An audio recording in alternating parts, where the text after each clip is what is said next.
قلبي كان بيوجعني على ابني، على الحلم اللي اتهد في غمضة عين.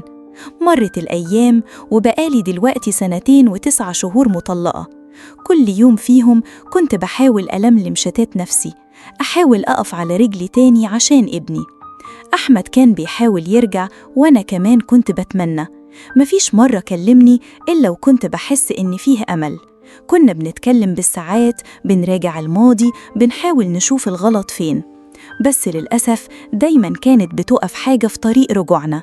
كانت في إيد خفية بتشدنا لورا، والإيد دي كانت إيد أمه حماتي. الست الله يرحمها كانت رافضة رجوعنا تماماً. كانت ما بتحبنيش، يمكن عشان ما كنتش مرات الابن اللي بتتمناه لابنها.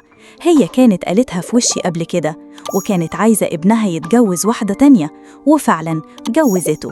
تخيلوا إيه اللي حصل بعد كده؟ استنوا الجزء الجاي عشان تعرفوا.